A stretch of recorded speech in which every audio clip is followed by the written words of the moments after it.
Guys, it's Maymay and my trusty sidekick. Oh, Vinny's here again. Welcome to another heart scripture journey. And today, Vinny is bringing you the devotion, and I'm going to sit here and agree. No, I'm kidding. I probably won't agree, but we'll see what happens. You've been known to not do that from time to time. But we'll see what's happening, and Vince is bringing it to us. So many times in the society that we live in today, we are crippled by fear. The unknown, the uncertainty of the outcome of an event or something that happens in our life, and we just don't know which way to go or which way to turn.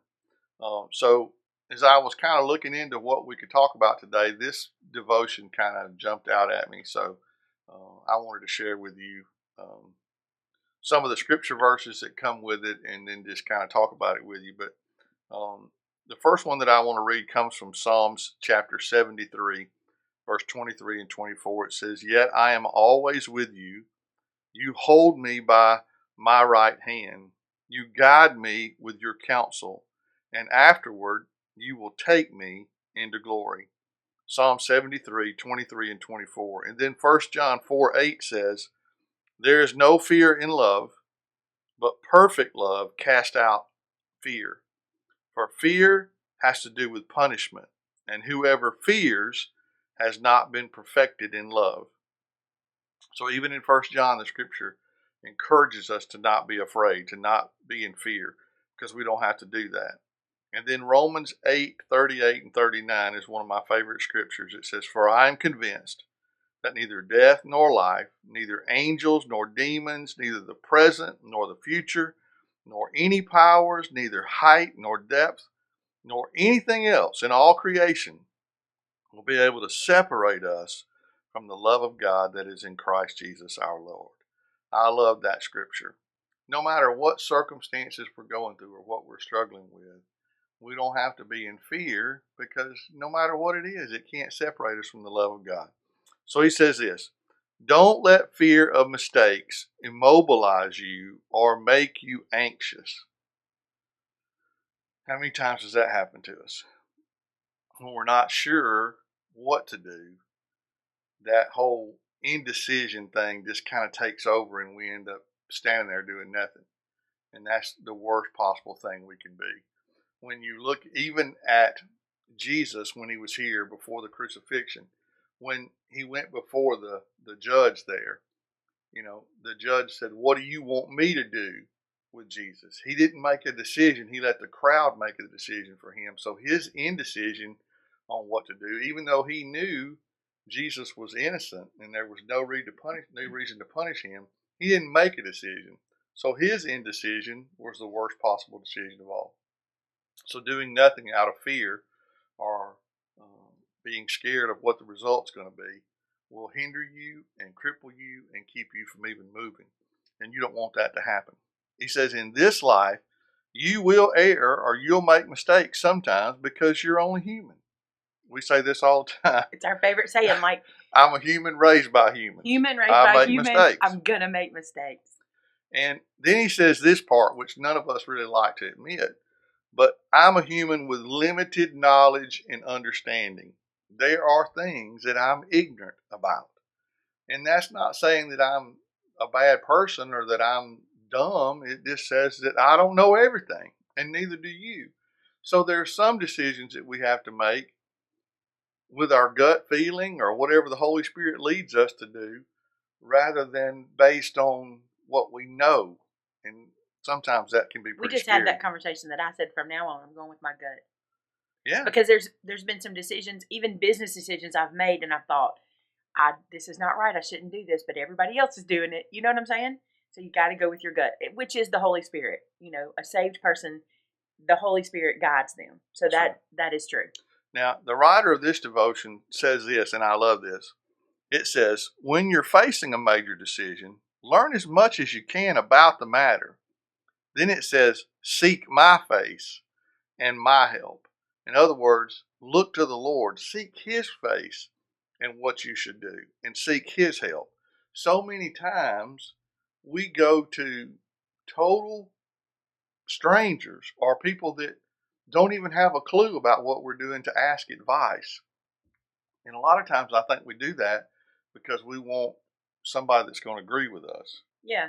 More than to know what God actually wants for us. And so it's important that when you're facing a decision that you go to the one that already has the answer. Well, a lot of times we want, like you said, we want people that will agree with us, but we know what God's answer would be, so we don't want to go to him. Well, that's when you're really in trouble. Well, we know. That's like we know what he would say. So I just want somebody to agree with me so I can go, well, so-and-so agreed with me when I did it, even though I know that God would have probably not led me in that direction. Like, how many times have we said this? And I know a lot of people say it, and I've said it too. I probably shouldn't say this, but. Or I probably shouldn't write this, or I probably shouldn't post this. Type this, or post this. Or I wonder if I should do this. Or I don't know if I should. If you have to ask that question, you shouldn't. Your answer is don't. Don't. That's exactly right. But we don't do that.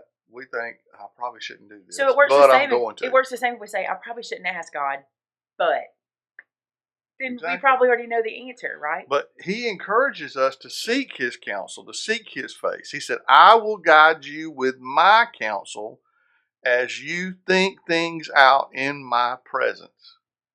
In other words, open the Word, read the Word, and see what God says to you when you have to make a decision. And be in fellowship. Like, be in fellowship with him so that you almost, like a lot of people think they talk to themselves, but when you're in fellowship with God, a lot of times you're talking to God because you're in fellowship and you've communicated with him and you carry that over throughout the day.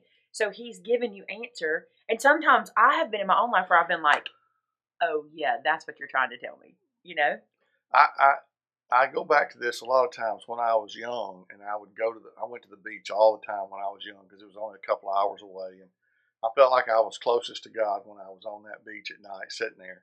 And I can remember going there and praying, and every time I would pray, a scripture would come to my mind, and I would go, yeah, I know you said that, and then I'd start praying again, not even paying attention to the fact that he was answering me right then, but I wasn't listening because it might not have been what I wanted to hear. What you wanted to hear, yeah. And so when we're asking him, when we're in his presence, when we're in fellowship with him, it's going to help us understand. He said, when the time is right, go ahead and make the decision, even though the outcome's uncertain. Pray for my will to be done in this matter and release the results to me. That's the hard part. It's easy to pray. It's easy to ask God to help us with something. The hard part is to not then go out and try to fix it ourselves. Man, I'm guilty of that. I do that all the time.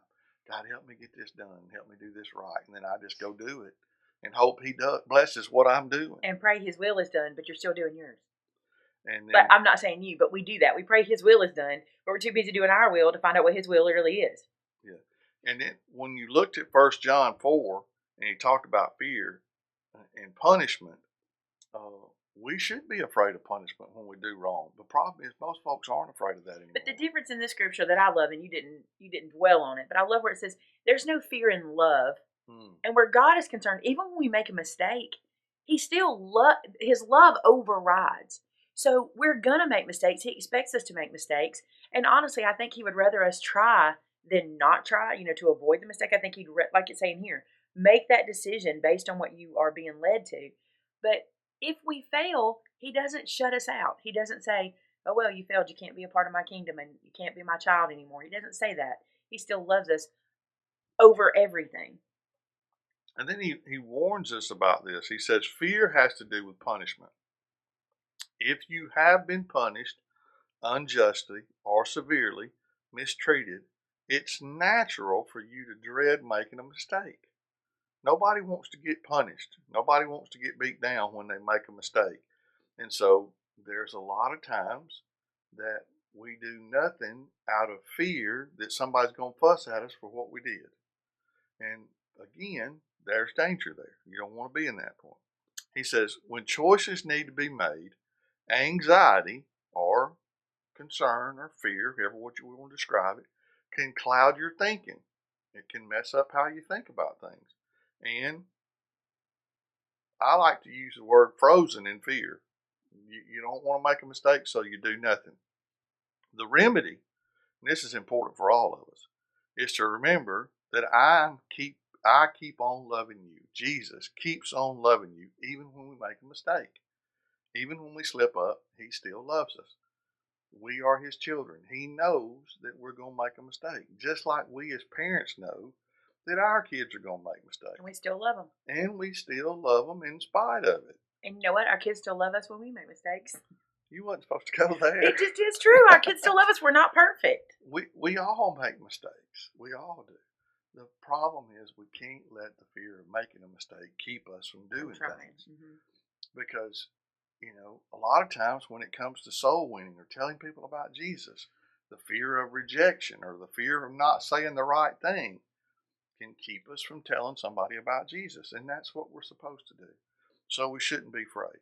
He says again. We shouldn't be afraid. We shouldn't be afraid. We shouldn't be afraid. Don't be afraid. Don't be pulled apart afraid. Don't be afraid. Don't be worried apart. Don't be afraid. It was cute. You said afraid. It was I cute. know. You just want to get your... It was cute. It was cute. I know. I'm feared of making a mistake. You're feared of... Stop. You got to stop that. If you don't want did it on purpose. Okay. Don't be afraid and don't be feared. That's right. Okay. The remedy is to remember that God is with us and that God keeps on loving us. And then he says again, I love absolutely I love this line nothing. right here. Read that line again. Okay, read it. He says, you don't have to perform well for me to keep loving you. God says you don't have to perform well. Just perform. Well, and he tells us to make a joyful noise to the Lord. He don't say sing purdy. Good. He don't say sing purdy now. A noise.